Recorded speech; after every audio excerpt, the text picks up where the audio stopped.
Kindly read question 6a.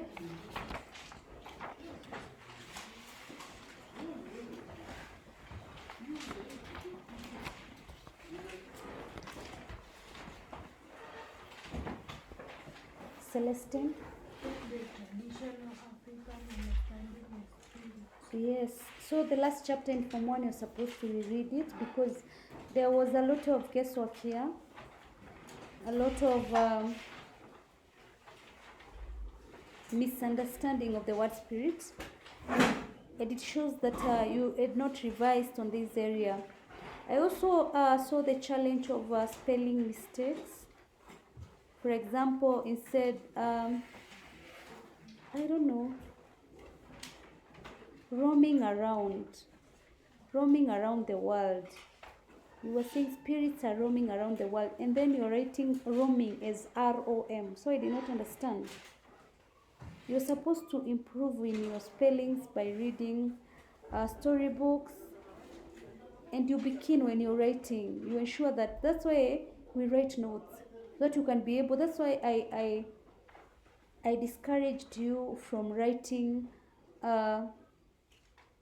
short form of words when you're writing your notes, because it's very important when you're marking.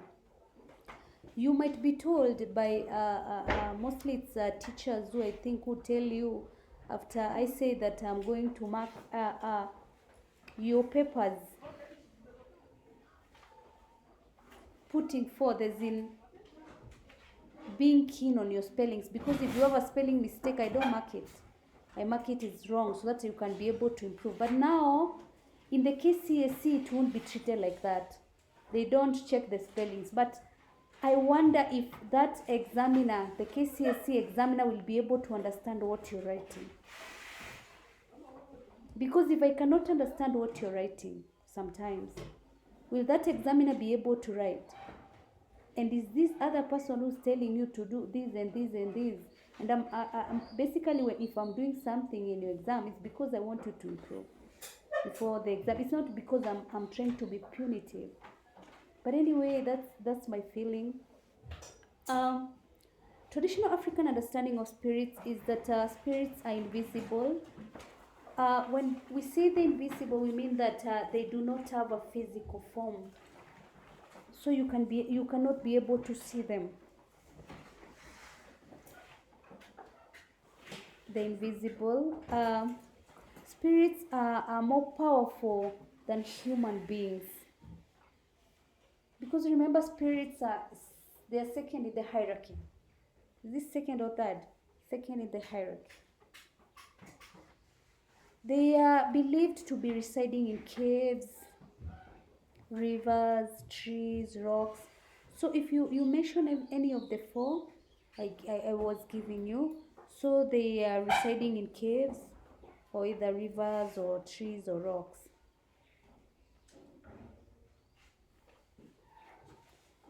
Also, another point is that spirits can acquire a physical form.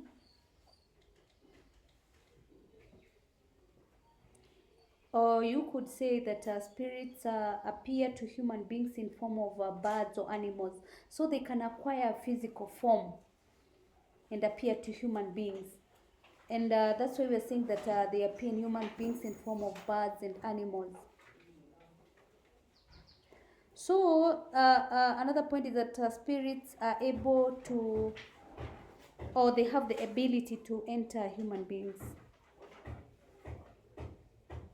We're always saying that they're able to enter human beings is because they're able to enter the human being and convey a particular message that is being passed, or to reveal certain truths. Spirits act as mediators between God and human beings. They are mediators. And here we're talking about God in the African traditional society. So they mediate between God and human beings. And the last point is that spirits change according to circumstances. That means that they can change to bring good, or they can change to bring bad. So they can bring either harm or good to the people. So they change according to circumstances.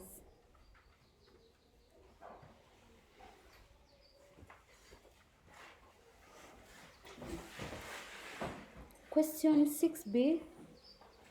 Read.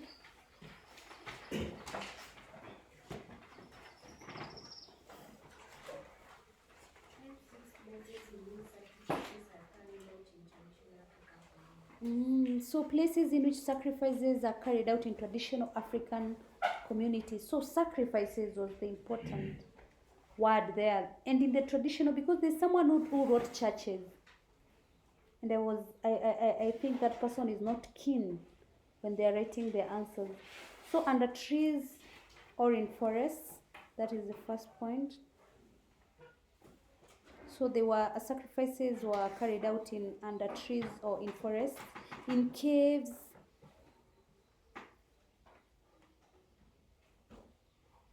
Point number 3 is at river banks or seashore or lake shores, near rocks,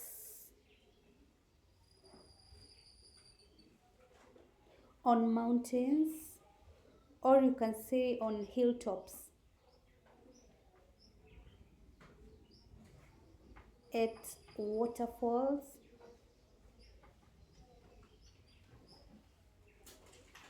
in shrines or temples, and even in homes.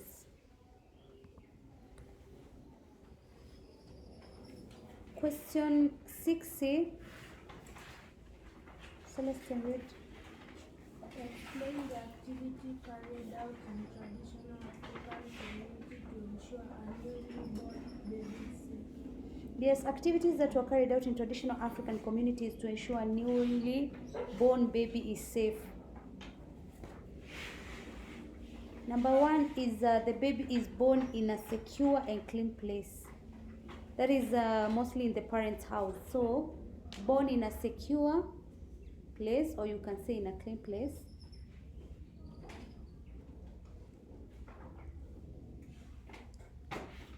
The baby's birth is first announced to family members.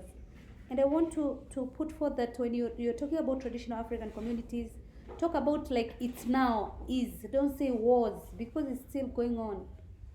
Baby's birth is first announced to family members.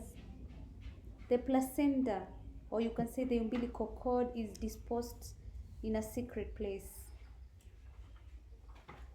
The placenta or the umbilical cord is disposed in a secret place.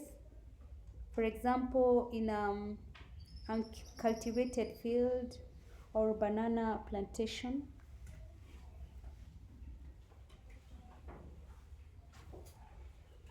Prayers and sacrifices, or you can even talk about, some people talked about libations are offered for the well-being of the baby and the mother, which was very good. So libations are offered for the well-being of the baby, or sacrifices.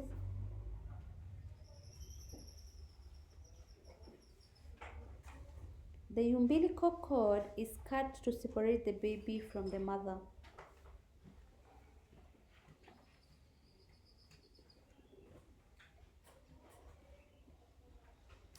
The baby is cleansed using medicine herbs. This is whereby most people are talking about shaving, which is also okay.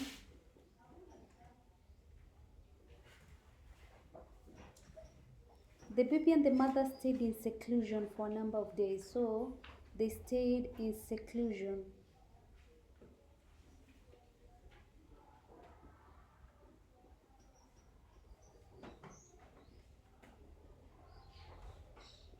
The baby and the mother are given specific nutritious food to promote good health. So they are given specific nutritious food.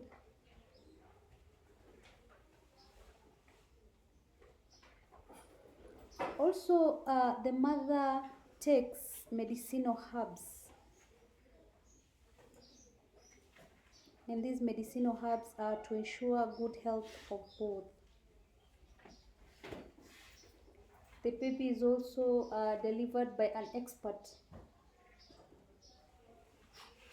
And when talking about an expert here is a midwife. And also the baby is given a name to ensure, that is all, to ensure newly born baby is safe. And the answers that I got mostly that were not correct. These answers, for example, people are saying we are saying that we are ensuring the baby and the baby is safe. Yet people are saying that they held ceremonies. There were no ceremonies. They were in seclusion. And there are people who are saying elders smear saliva. Look at your answers.